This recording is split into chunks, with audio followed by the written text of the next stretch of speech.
Good evening, Rebecca off of Self-Esteem. Good evening. How are you? I'm good, how are you? I'm pretty good. How does it feel to be back at the Mercury's again? Fine. I can't wait to know. I've never wanted to know anything more. I don't care if it's me or not. I just need the relief, the knowing. But no, thank God it's happening, and we'll still have a right laugh and it'll be fine. A lot of bookies tipping you. Have you put money on yourself? Stop looking at that. I got a bit carried away last time and I was like, I might win. And I think that was a bad way to feel. So this time I'm in a better headspace, actually, of just like, genuinely, I'm someone who's been nominated or shortlisted. That's all I asked for. That's all I wanted. Yeah. My life has changed this year, you know, and I can go into the rest of my life, rest of my creative life as well, like not being so, please, anyone, look at me, hello. Like, I don't have to do that anymore. That's the biggest prize. Not to put a cute little button on it, but the best prize ever was me just like settling in and being all right with myself. Yeah. And that's what's happened this year, you know. Yeah. And last time we were all good, we didn't get fed, but you went, you did the right thing and got it to the right people. What can you tell us about what is going through your mind at the time? Honestly, like, we could smell the food. We were like, I'm hungry, my mum and dad are hungry, where's the food going? That was my logic.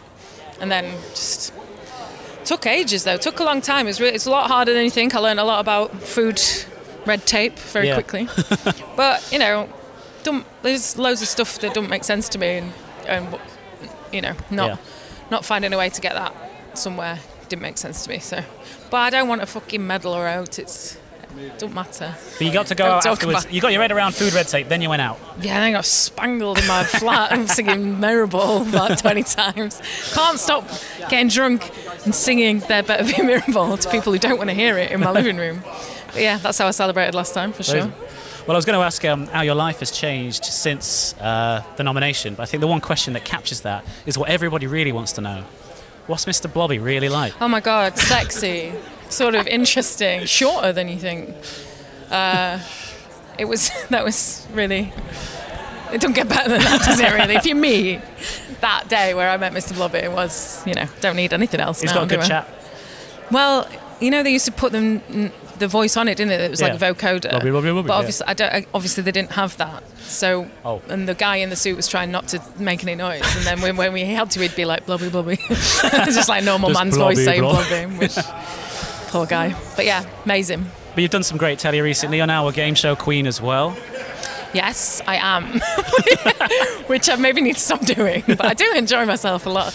I just love telly, don't I? So I love going on it. How are your drag race ambitions going? Drag race impressions. Ambitions. Oh, ambitions. Yeah. Not heard anything yet. But that's fine. I've done, you know, I think I've done pretty much everything you can do in the UK. But now everyone wants me to go and do it in America, and I'm like, I'm tired though. Oh, it's not the same. I will. I'll break America at some point. That's fine. Any other telly ambitions, like a walk-on in EastEnders or something? Oh, yeah. Well, I'm really planning on a few bits and bobs like that. But I want to, it's hard, isn't it? Like, yeah, go on the telly, want to make really good records, I want to do it all. You've got to take your time and be careful about it, because this country hates women and if you don't want to be everywhere for too long. Yeah. So I just need to be a bit careful and be smart about it. So yeah, I've had a laugh this year for sure, and I love going on the telly, but I might have to go into hiding a bit soon. I need to write some songs as well, let's be real. That was my next question. Have you got any further with the follow-up to prioritise? That sounded really selfish. Why haven't you working? Yeah, fair. That's what my brain's doing to myself. No, yeah, I've got going with it. Need a bit more time though. Need a bit of space actually. I think my career so far is like, there was never enough to do. I was much more ambitious than what my schedule was, and now my schedule matches my ambition. But it does mean, you know, I used to do a lot more thinking, a lot more seeing stuff, a lot more research, and at the moment, if I get a second, all I want to do is like wash my pants and go to bed. Yeah. So I need a minute to make the album not just sound like about doing my washing.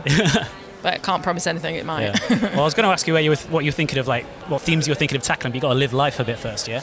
Yeah, I think so, but I think I'll be the same old bullshit. I'm still pissed off about it all. I'm still realising how much wool has been just pulled over my eyes in society as being a woman, being from where I'm from, all the rest of it. I can't believe people go on about how old I am. People go on about what my body's like. People go like all these things. I'm like, wow, okay, because I live in my bubble of like total acceptance of myself. But you take who I am and put it into a slightly bigger arena. There's a lot of work to be done, so I'll be saying a lot more. Which is why I want to ask about your brooch as well. Yeah, 97%. They did a survey. 97% of women have experienced some form of sexual harassment. So that's anything from catcalling to full attack, rapes. Like, we have all had some bullshit happen to us, and it's something that we all just go, that's just how it is. We've all normalised it. We all don't really bother talking about it. But it's a mad number. It's been part of my art practice for a bit, just like, what a big fucking number. Yeah. And isn't that mental? And I don't know how we change it, but I think the conversation has tentatively started in the zeitgeist. Yeah. And yeah, I'm going to bang on about it a lot more. So. Is that going to be a focal point of your performance tonight, or is it all just pyro and No, it's just pyro, big dancing, yeah. It's a lot more fun.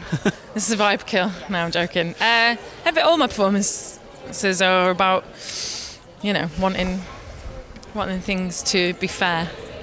Yeah. That's what it'll be about. Amazing. I think I'm being told to go. Those huge shows next year as well. More of the same. Loads of shows. Please come. Nearly sold out. Hull, very slow though. Very roomy Hull show. So, but yeah, that'll be a laugh. I'm going to do a whole new show for it. Got a lot of work to do. Smashing. Well, we'll let you get on. Thank you, Dal.